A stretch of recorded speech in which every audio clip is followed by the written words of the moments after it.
Hello दोस्तों, आप सबका स्वागत है मेरे चैनल पे। आज हम सीखेंगे कि ASP.NET Grid View के डेटा को वर्ड डॉक्यूमेंट में कैसे एक्सपोर्ट करें। आगे बढ़ने से पहले आप सभी से निवेदन है कि आप मेरे चैनल को सब्सक्राइब करें और बेल आइकन दबाना ना भूलें। सबसे पहले यहाँ पर मैं आपको web.config फाइल दिखा रहा हूँ, जहाँ पर मैंने कनेक्शन स्ट्रिंग डिफाइन कर रखी है जो कि नॉर्थविंड डेटाबेस को कनेक्ट करती है। नॉर्थविंड डेटाबेस की सारी जानकारी के लिए आप राइट हैंड साइड में दी गई वीडियो की लिंक पर क्लिक करें। तो चलिए शुरुआत करते हैं। सबसे पहले मैं ग्रिड व्यू कंट्रोल ऐड कर रहा हूँ।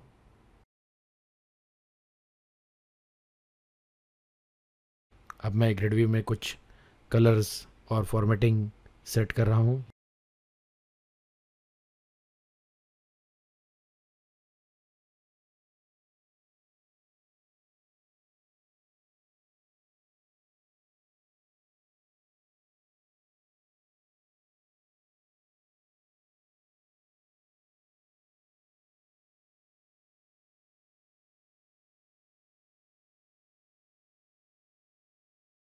यहाँ पर मैं रो स्टाइल बैक कलर सेट कर रहा हूँ और उसके बाद मैं ऑल्टरनेटिंग रो स्टाइल बैक कलर सेट करूँगा।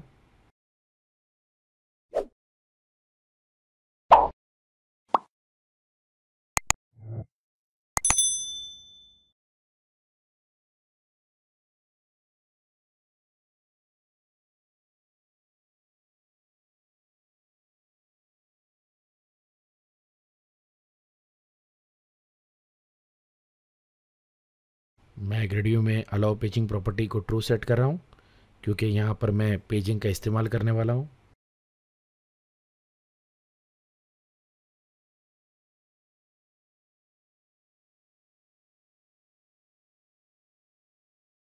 अब मैं ग्रिड व्यू में कॉलम सेट कर रहा हूँ।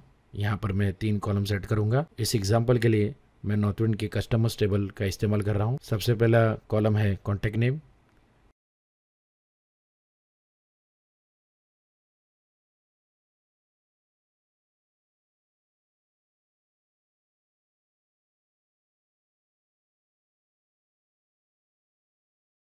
उसके बाद दूसरा सिटी और तीसरा कंट्री।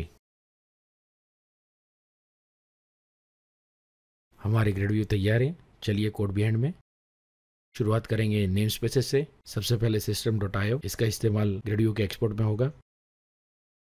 फिर सिस्टम डॉट डेटा, यहाँ पर मैं डेटा टेबल का इस्तेमाल कर रहा हूँ। फिर सिस्टम डॉट ड्राइंग फॉर्मेटिंग के लिए, system dot data dot SQL client ADO.NET के लिए, और अंत में system dot configuration web dot config से कनेक्शन स्ट्रिंग को फेच करने के लिए। पेजिंग और ग्रिड को बाइंड कैसे करना है उसकी सारी जानकारी के लिए मैंने एक वीडियो बनाया है और उस वीडियो की लिंक आपको राइट हैंड साइड में नज़र आ रही है।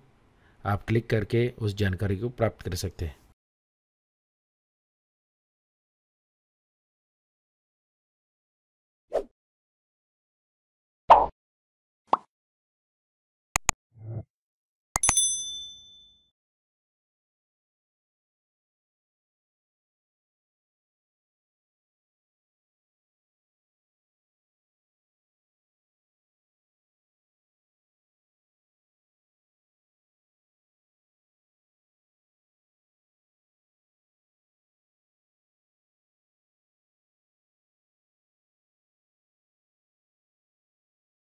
अब मैं ग्रिड व्यू को on page index changing event handler assign कर रहा हूँ।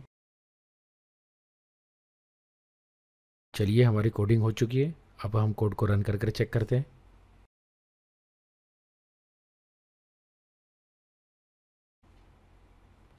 आप देख सकते हैं ग्रिड व्यू डेटा डिस्प्ले कर रही है और पेजिंग भी अच्छी तरह से काम कर रही है।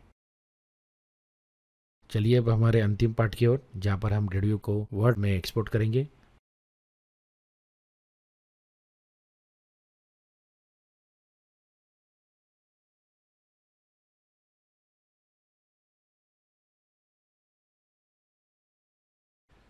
सबसे पहले हमें एक बटन ऐड करना होगा।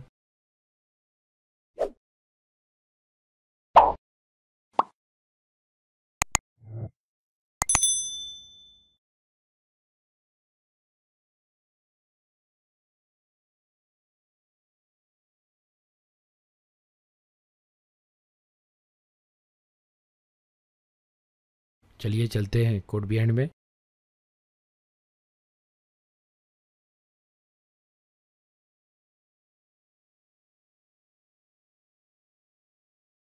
अब यहाँ पर मैं button click event handler define करूँगा। यहाँ पर मैं कुछ बेसिक जानकारी देना चाहूँगा कि वर्ड में एक्सपोर्ट करने के लिए ग्रिडव्यू को रिस्पॉन्स क्लास का इस्तेमाल करके एक्सपोर्ट किया जाएगा। और उसके लिए हम सबसे पहले रिस्पॉन्स ऑब्जेक्ट को क्लियर करेंगे। उसके बाद बफर को ट्रू सेट करेंगे।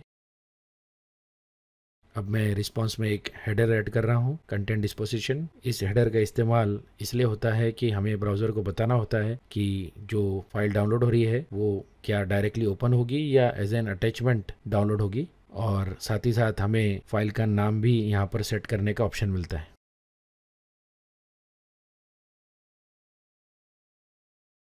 अब यहाँ पर एक और इम्पोर्टेंट चीज़ जो कि है कंटेंट टाइप, जो कि ब्राउज़र को बताता है कि जो फाइल डाउनलोड हो रही है वो किस टाइप की फाइल है। यहाँ पर मैं कंटेंट टाइप सेट कर रहा हूँ vnd.ms वर्ड। अब यहाँ पर मैं स्ट्रिंग राइटर क्लास का एक ऑब्जेक्ट बना रहा हूँ।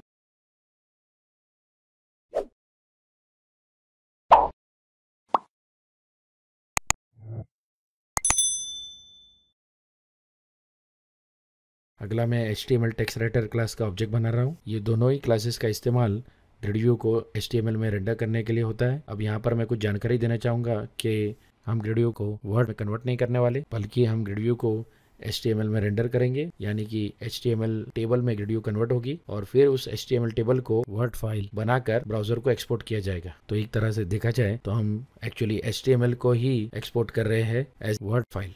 आगे मैंने ग्रिडव्यू की अलाउ पेजिंग प्रॉपर्टी को फॉल्स सेट कर दिया है, क्योंकि एक वर्ड में हम पेजिंग नहीं कर सकते, इसलिए हमें सारे रिकॉर्ड्स को एक साथ एक्सपोर्ट करना होगा। क्योंकि अगर हम पेजिंग को ट्रू सेट करेंगे तो होगा ये कि सिर्फ जो पेज अभी करंटली डिस्प्ले हो रहा है उसी को एक्सपोर्ट कर दिया जाएगा। इसलिए सबसे पहले ज़रूरी है हम इस प्रॉपर्टी को फॉल्स सेट करें। अब मैंने ग्रिडव्यू में फॉर्मेटिंग शुरू कर दी है।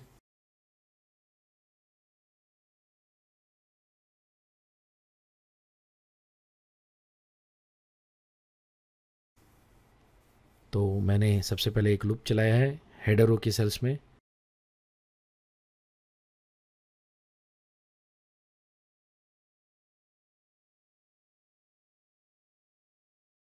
और लूप के अंदर मैंने सेल का बैकग्राउंड कलर सेट किया है।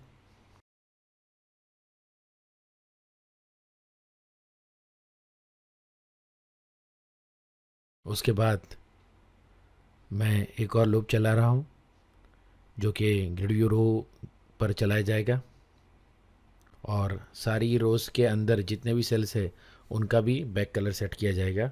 ये इसलिए किया जा रहा है कि अभी हमने जो फॉर्मेटिंग अप्लाई की थी वो रो को की थी, पर क्योंकि हम ग्रिडव्यू को वर्ड में एक्सपोर्ट कर रहे हैं उसमें कलर्स में कुछ प्रॉब्लम आती है, जिस वजह से हमें इसको लूप कर हर सेल को उस कलर को अप्लाई करना पड़ेगा। अब आप देख सकते हैं कि मॉड ऑपरेटर इस्तेमाल करके मैं ग्रिडव्यू में कलर सेट कर रहा हूँ। यहाँ पर मैं ऑड और इवन के हिसाब से अलग अलग कलर सेट करूँगा, जो कि ऑलरेडी हमारा रो स्टाइल बैक कलर और ऑल्टरनेट रो स्टाइल बैक कलर है।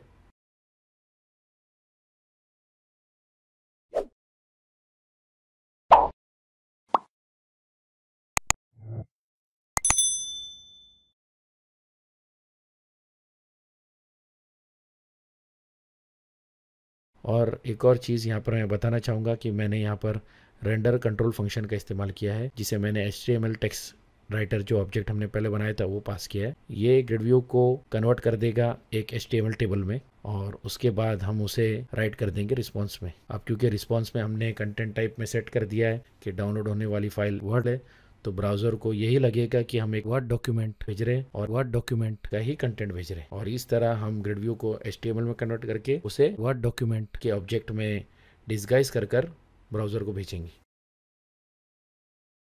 अब अंत में रिस्पॉन्स को फ्लश किया जाएगा, साथ ही साथ हमारे ग्रिडव्यू को भी वहाँ पर राइट कर दिया जाएगा।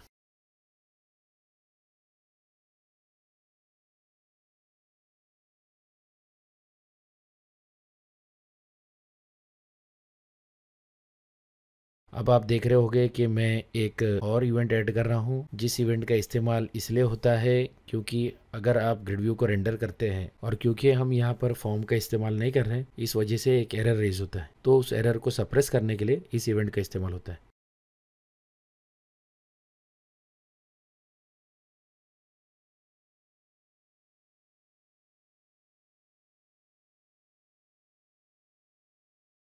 अब मैं बटन को एक on click event handler assign कर रहा हूं।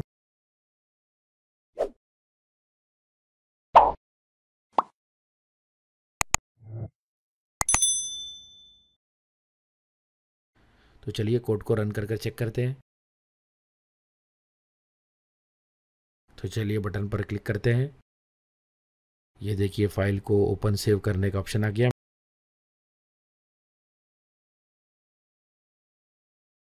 मैंने ओपन कर दिया।